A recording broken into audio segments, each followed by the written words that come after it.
Here's what Dave had to say. When you say Darby's the right guy, I completely disagree. As far as doing a title change on a Wednesday TV, that's fine. To me, the world champion should be the top guy, but certainly top 3 or 4 in your company, and he's not. Now, I think this is interesting because he's talking about being an in-ring performer and saying that he's not in the top 3 or 4. We know how Meltzer felt about Hulk Hogan. I don't think he would ever rate him as one of the top 3 or 4.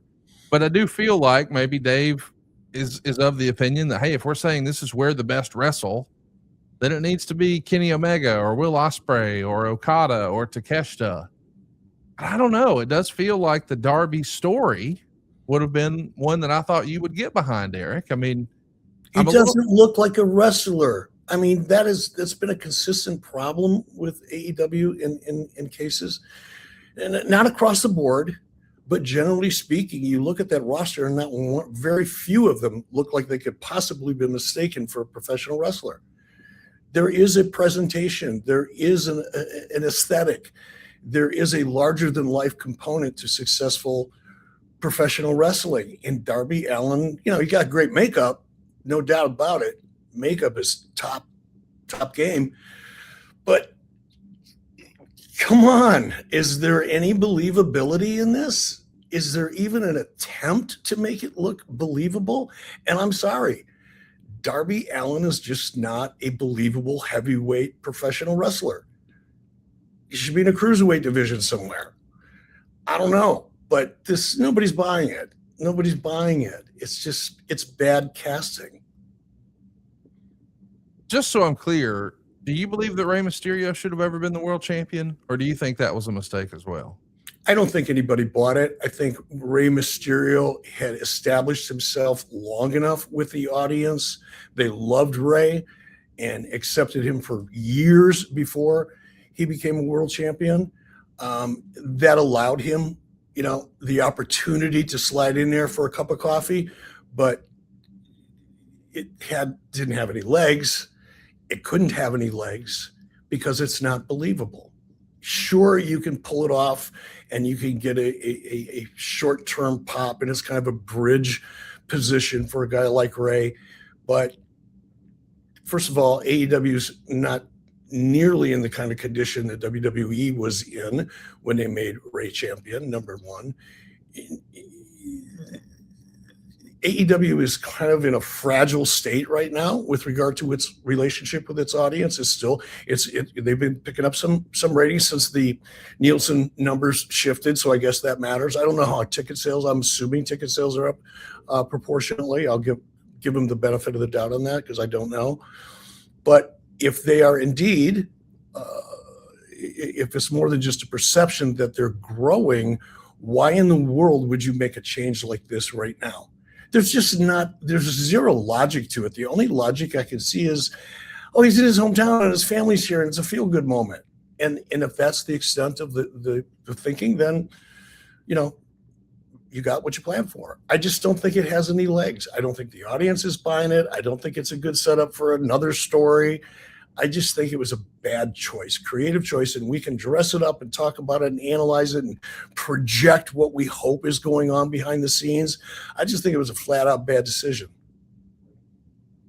I'm fascinated by you saying you feel like he should be a part of the cruiserweight division. Of course, we know AEW doesn't have a cruiserweight division, and in fact, WWE abandoned their cruiserweight title back in 2022. Do you think that's missing in modern wrestling? Obviously, we know what a highlight it was of Nitro, and the WWF, specifically Vince McMahon's regime, they never really embraced the cruiserweight or what they at different times referred to as the light heavyweight division.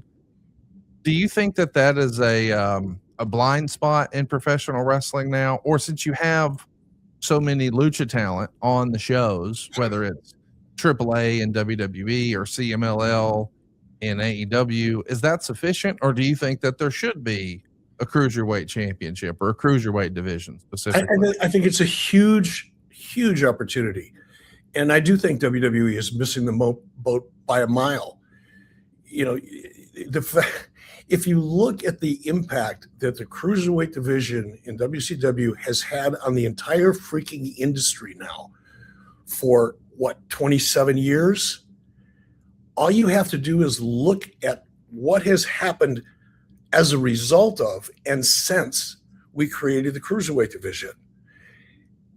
If you look at that and you're objective enough to see the impact that had, why would you not create a cruiserweight division to take advantage of so many more of these athletes who came into the business as a result of the success of the cruiserweight division? It opened up way more doors for a lot of these athletes. Well, here, why not take advantage of it and make those athletes feel as special as they are? Their style should be different, can be different, is different. Let's just focus on it, accentuate it, put a spotlight on it, call it the cruiserweight division, and create more opportunities. To me, I don't understand it. Every other combat sport has weight divisions. Why is professional wrestling different? Because nobody's wrapped their head around it.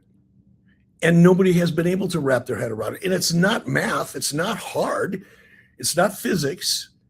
It's pretty simple. And it worked.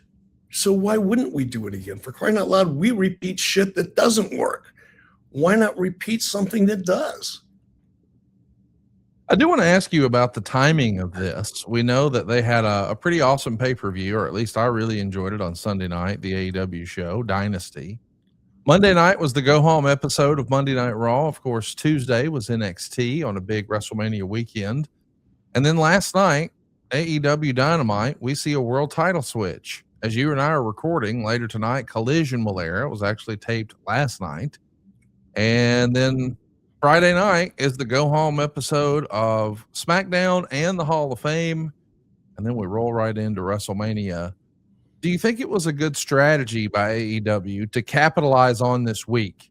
I know that sometimes we get so far in the bubble in the internet wrestling community that we sort of can't see the forest for the trees, but you do have more folks in the mainstream and more interest in the general population talking about wrestling right now this week than you would any other week of the year. So do you think that it was a good strategy? It was chess, not checkers, to have an AEW pay-per-view the week before and then do a title switch just to get people talking about AEW in a time when we know that professional wrestling on a larger scale is being discussed much more often this week? Well, I don't know that professional wrestling on a larger scale is. I know WWE is certainly getting a lot more conversation. I don't think anybody is talking about anything other than WWE for the most part, any differently than they normally would. Do I think that having the pay-per-view this close to WrestleMania is any kind of strategy or chess? No, I really don't. I don't think it was intended to have any kind of impact. I think it was probably, if more than anything else, a scheduling issue, a venue availability. It just coincided. You're not going to skip a pay-per-view, but I don't think the timing was strategic or there's any chess going on there. In terms of the title switch and hoping that it gets more attention because more people are thinking about wrestling, I think that's wishful thinking at best. Delusional is probably more appropriate. And the additional conversation about AEW right now is not the conversation you want taking place on WrestleMania week.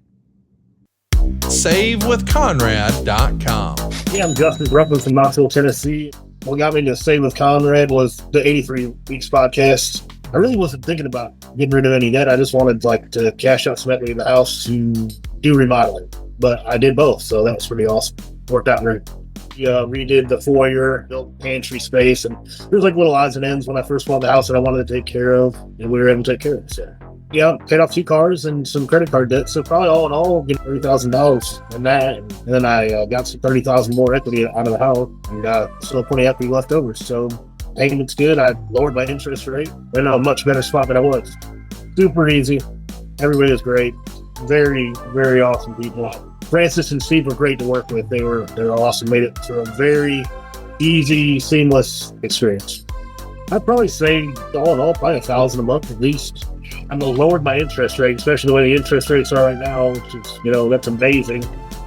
I'm Justin Bruckman from Knoxville, Tennessee. I saved over $1,000 with SaveWithConrad.com, and I did a lot of renovations with that money as well. NMLS number 2129, equal housing lender. SaveWithConrad.com.